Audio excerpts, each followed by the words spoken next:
Hi, it's Gwendolyn. Back to our, I don't know if you can see his nose.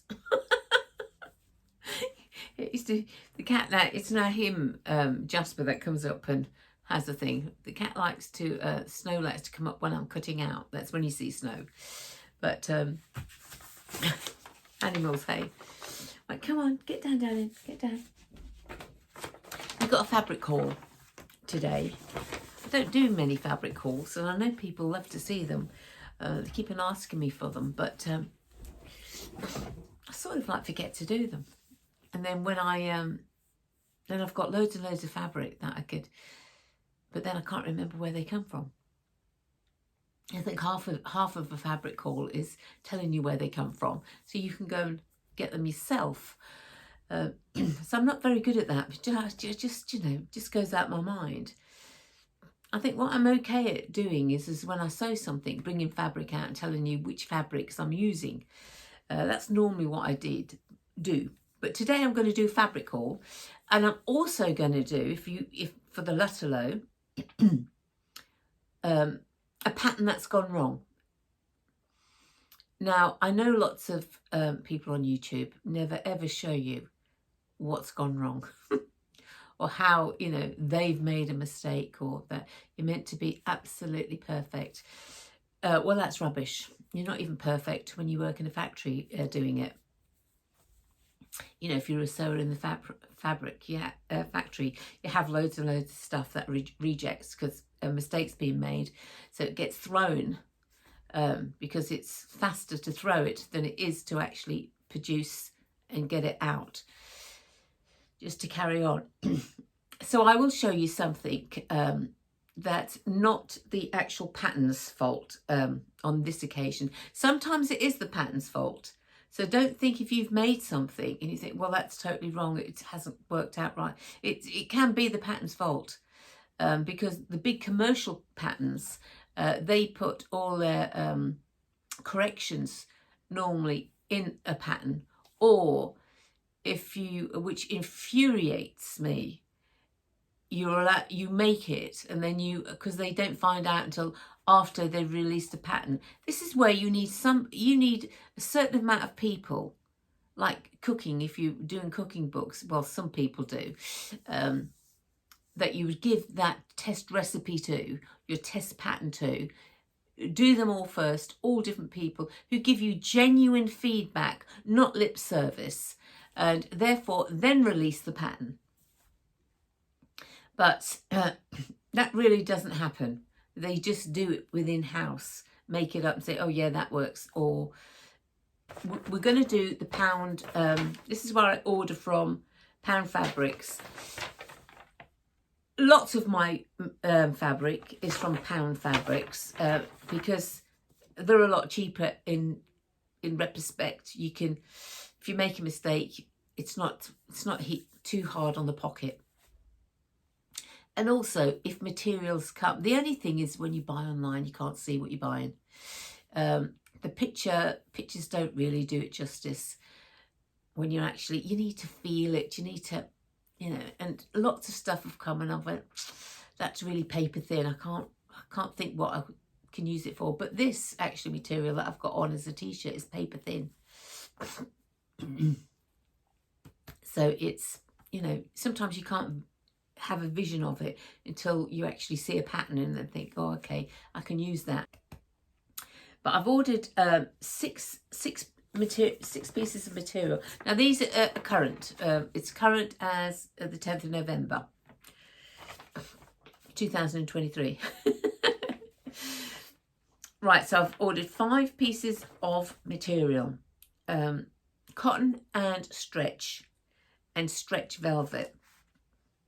Now let's get on, and I haven't unboxed. I've cut it open, but I haven't unboxed it. So I thought myself that would be more interesting if you see it like that, because I actually can't. I can't not show disappointment if something comes and it's not right. And I have had moments like that, thinking, oh my goodness, how on earth did I not see that online?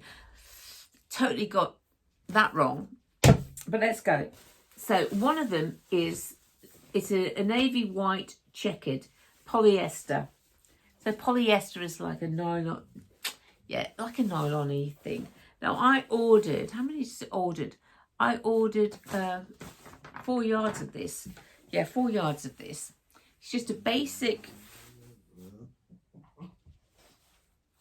that's my dog's doing it. I thought it could make a dress for the summer. It could make kids' shirts or boy shirts or little girl's dress.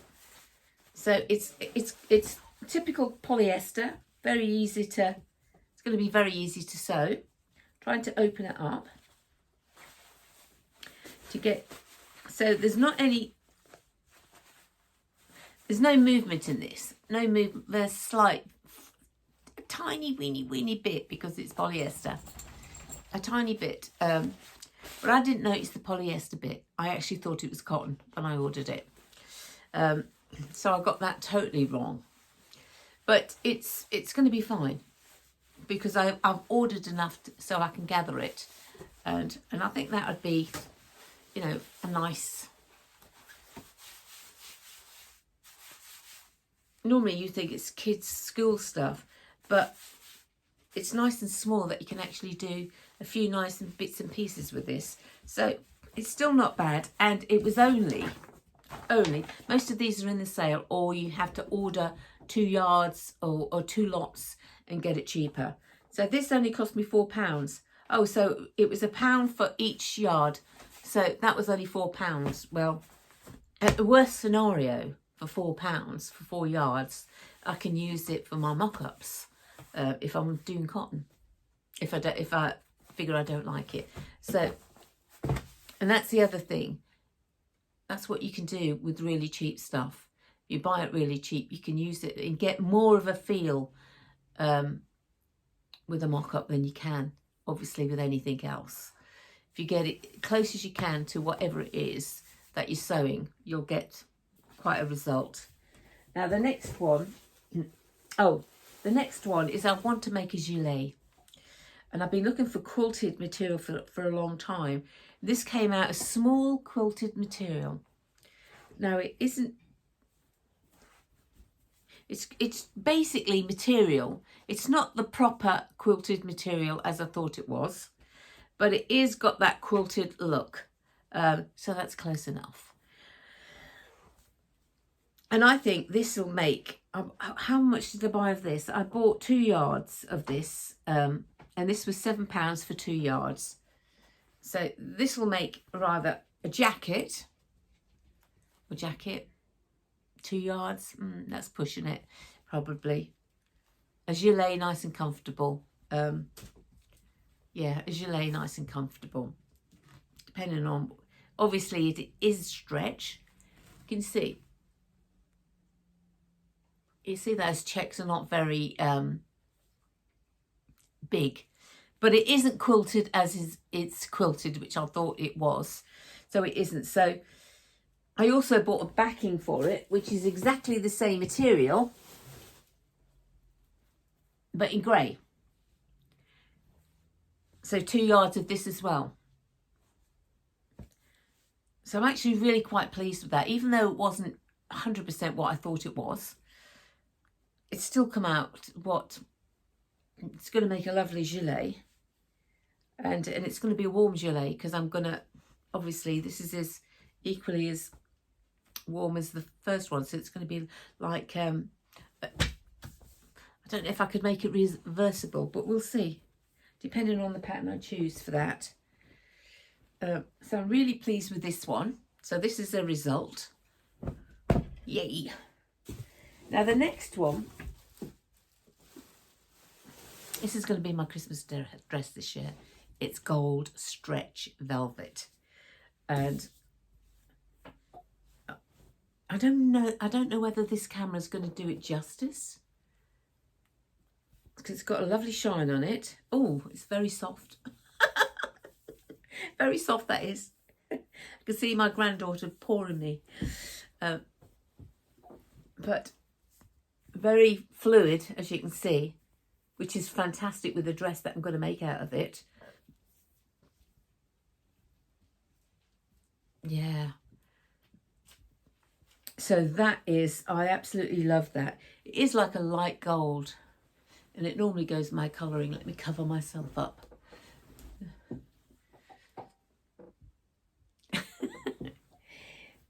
That's really lovely. The thing is once you untangle it like this, it's hard to fold it back up again. Or falls against, on each other. How much does that cost?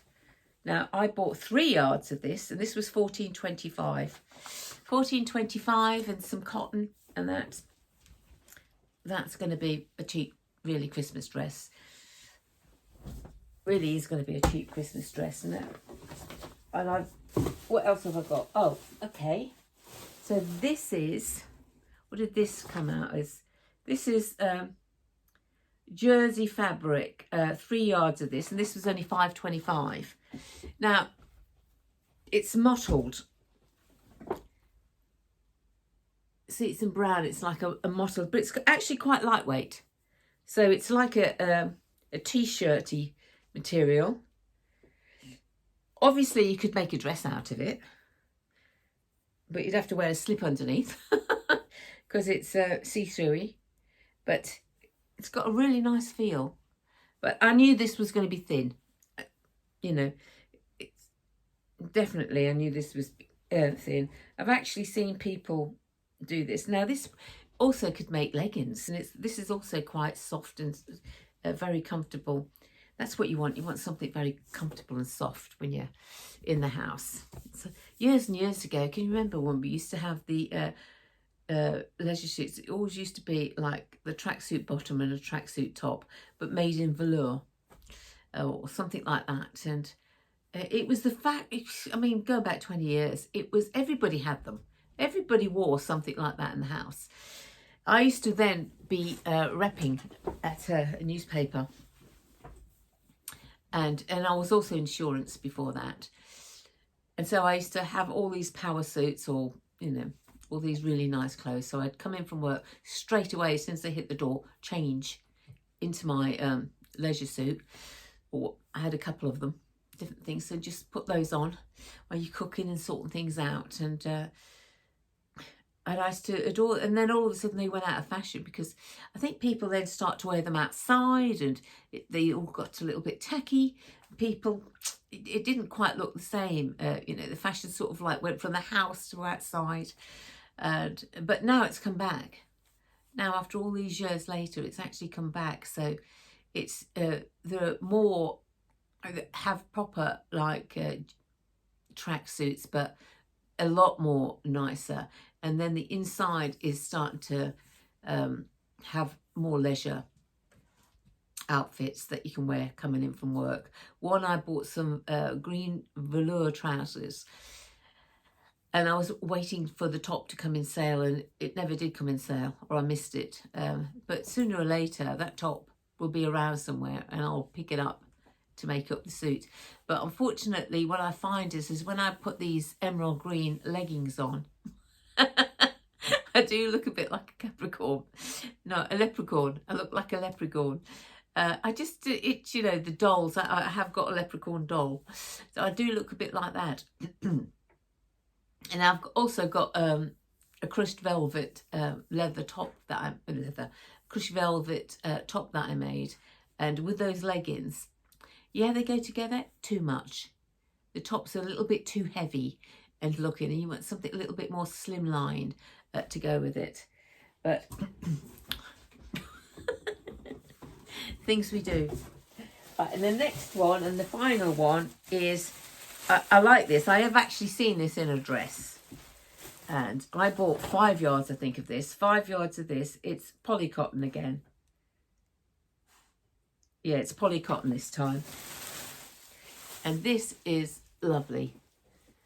And I've got plans for a summer dress for this. So I wanted something that had a bit of gather in it, and that. Blue suits me. So blue is one of my colours that I like. I like beige and blue and golds and things like that. So that's really nice.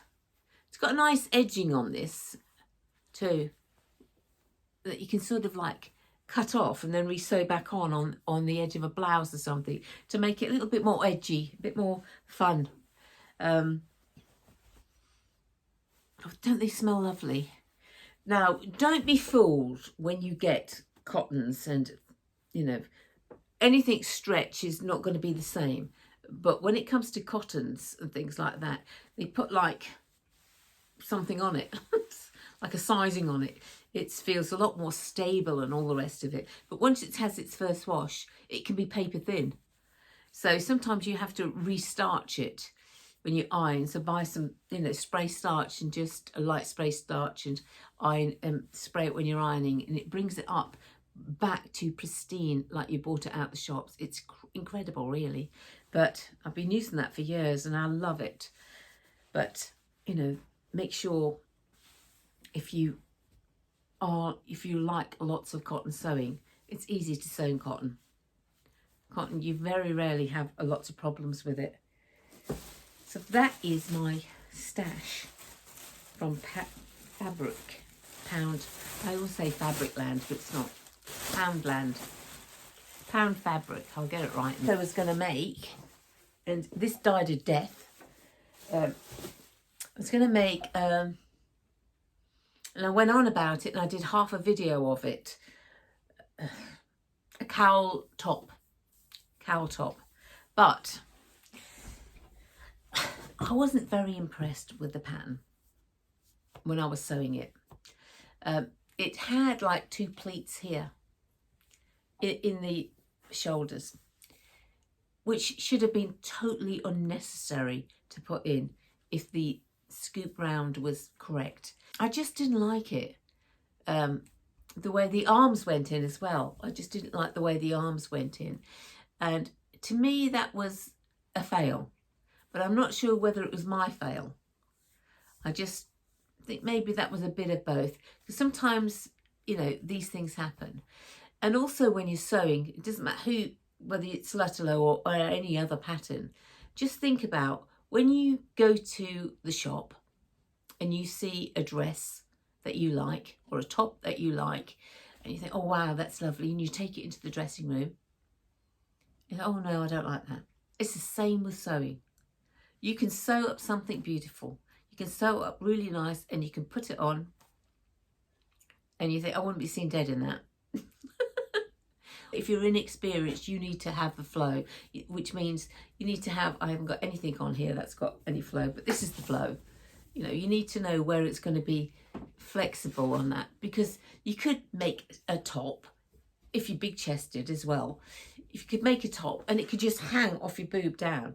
Now that is not fitted and that is not right. If it does that, it's not, you've done something wrong. It's because it shouldn't be like that, or the pattern's wrong. It should be where it actually goes off and it goes underneath you, and that shape that works on that. And so I just want to, you know, put that out there. But, you know, if you're doing an alteration, say on a princess seam, you know, a princess seam goes like from the shoulder, it can come from the side as well. It'll come down, it's like a seam that goes down the side, and it'll go in and out and down the side, and you'll on both sides, and you can get a really good fit on a princess seam, because if you hollow up here, you can take more material in up here, and you can take more material under here, and you can get a really, really, really good fit on a princess seam. The danger is when you do it is to make sure you've got the right measurements from here to here, from here to your apex, due to the fact that it's on the pattern, it's cut a certain way down, you know, it'll have a curve into it. So you have to make sure when you do a bust adjustment, you do it on the right bit. And this right bit might not be the right bit in the pattern. So when you're older, your boob drops anyway. So that curve might be up here slightly, not down here. So you have to really look at that pattern and decide on, get your apex right. So there's no point doing a bust adjustment on the right there curve, because that would be wrong. It has to be on your curve. So your measurement from here down to your apex, and 4 inches, the pattern will be cut in half. So 4 inches from the side is where your apex is that's where you've got to have a look to see where you're going to put the curve. I mean, you really look at what you've got, and don't think, oh, it's fine. Oh, I'm going to just knock it out. Don't knock it out. You don't have to knock it out in a day. You know, you're not a professional sewer.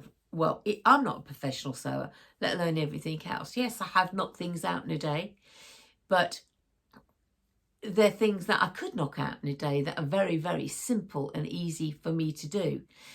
But most of the time, I do not do that. It's I'll take a day to do all the measurements and cut out. The third day, I'm going to sew. I might not sew it all in one day. I might sew just parts of that. It might take a whole week to make the outfit. It's, you know, slowly try and do it so you do it right, and really critique your own work. If that's not right, why isn't it not right? How can I fix it? Or if you can't fix it, how can I make it that it's going to look reasonable? Because nobody else is going to know, only you. Now, but ironing is your best friend. You have to iron as you go on doing all of these little tiny bits. Obviously, if you're doing stretch, you don't iron the same way. You would use a cloth over the top of it.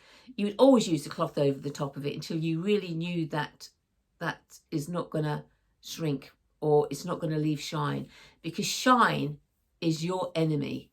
If you just put an iron on certain types of material, it'll leave a shine on it and you can't get it out. You've basically melted the material off, so you can't get it out. And it may be on a jacket and it's ruined. It may be on a bought jacket that you've got, it's ruined.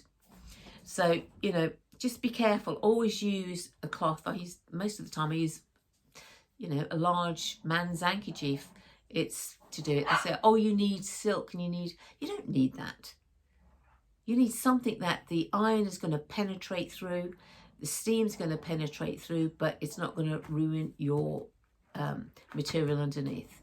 And that's why you just use a big piece of cotton, or you can get a sheet of your cotton that, you know, you've bought, and just cut out a big sheet, just hem it all the way around to keep that, and use that all the time. So that's, you know, that's what I would use to do that. It's all about being a little bit slow. Now, we do make mistakes when you sew. Sometimes you'll put all of these measurements in, you put all of these adjustments in, and then you do what I did last year and forget one. And I didn't realise until I got to until it was finished, basically, well, more or less finished.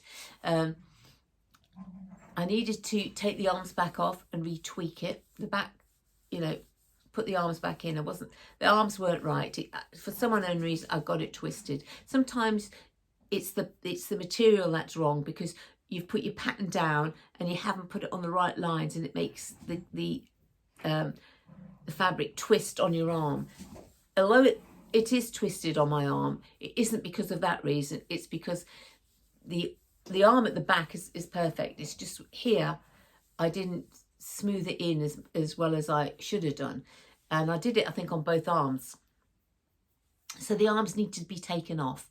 But the back, I missed the round back adjustment on it. I couldn't correct it. It is ruined, absolutely ruined. So I'm going to tell you which it is. So it's this pattern. This is what I made.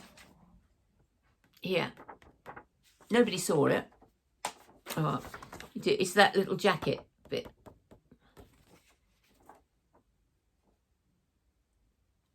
Should have been a very simple make.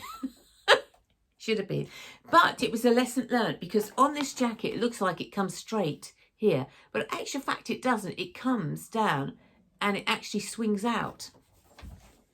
Still got nice fronts, a nice finish. I'm going to show you it. It's really lovely, lined. The inside is lined. It's lovely. I even put the shoulder tape on. Let me get this to show you. When you're doing stretch, on the shoulder, you really should put some hard tape in. And that stops all the movement, and it stops this stretching on the top. So it is important. So let's put the jacket on and show you the complete mess I made of this jacket. I'm not throwing this jacket away because if I get some more of this material. Right, okay.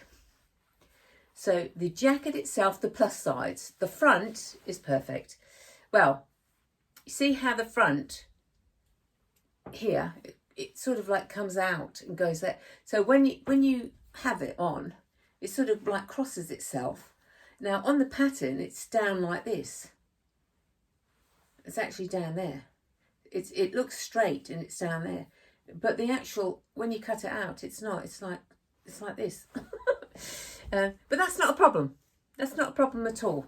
I quite like it. The weight of it, because it's double lined, is holds it down, and it's meant to be a jacket. And for me, being big chested, it's fine. The only thing is I do need to take the sides in. I do need to actually shape the sides a bit more. It's the arm. Look, the arm itself here on the back bit there is fine, but the arm itself is wrong. So the arm needs to come out, and see as it's a bit twisted coming around. That's because it's not in the hole correctly. So that needs to come off, and so does this one. This one's not as bad, but there is still a bit of a twist, so that needs to come off. The problem is the round back. See, it's coming forward. It's coming forward because I have not put enough material in the back to do the round back. You know, the round back is where it's on the fold and you split it, your pattern. You split your pattern to your armhole and you open it up and you put another piece of paper in, tape it all together, and when you cut out your pattern, your fabric rather, then you just cut your pattern out, and all of that material that you put in there is incorporated in that pattern. But look, you see all of this, it's hanging up, it's a mess. And that's all because there's no round back in it. Had it been a round back, that would have laid completely flat down. It wouldn't be hanging up and down. It should have, look, it's ridiculous. Look how high it's gone. Because this is naturally coming down is where it should be.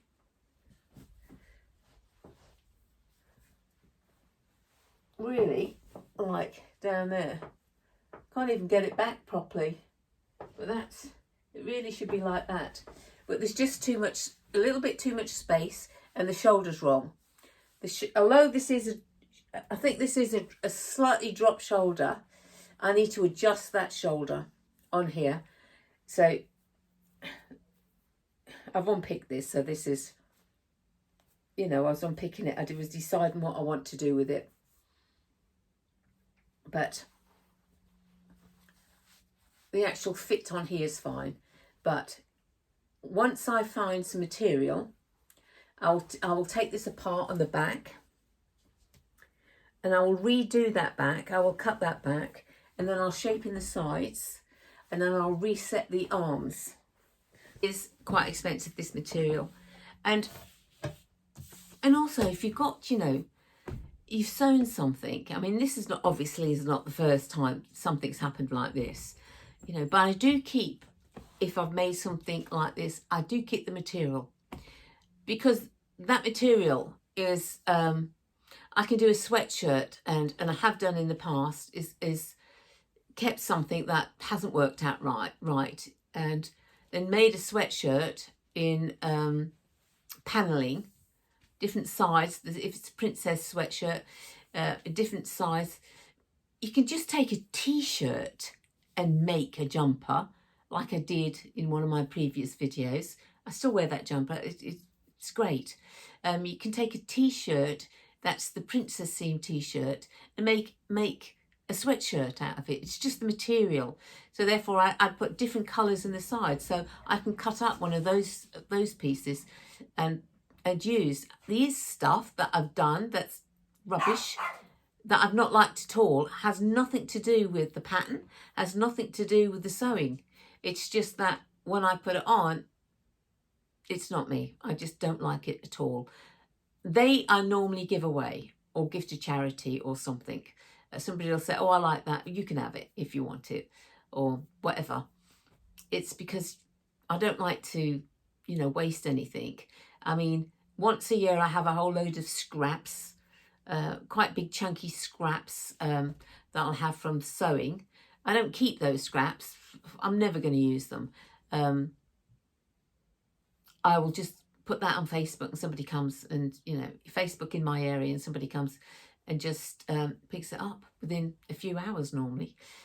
That's what I do with that. I don't throw away anything that's 100% cotton, because I keep that for my patchwork sewing, because you never know if you need the right colour for that. So that's what I do with that. But I've ordered the, on the Lutterloh, I've ordered the last 3 lots. I've ordered, I think, 329, 330, is it 332? Anyway, it's the last one. I've ordered all of those that they came today, so I'm having a look through. And one of them has got my Christmas dress in that I want to wear, which is bang on trend. All flounces are all on trend this year. So and there's lots of stuff there that's bang on trend. And actually, some stuff that's a couple of years old is now bang on trend. So, you know, like, I'm not keen on flared pants because I've got big chested, and if I wear too flared pants, I just look short and fat. So I don't wear those. So I'll wear a fitted skirt normally, or something that's maybe got a little bit of something in it. But like this skirt, although it's fitted at the top, it's got no waist on it, which is fabulous. Nothing to dig in. Love it. And a nice twisted skirt on the bottom.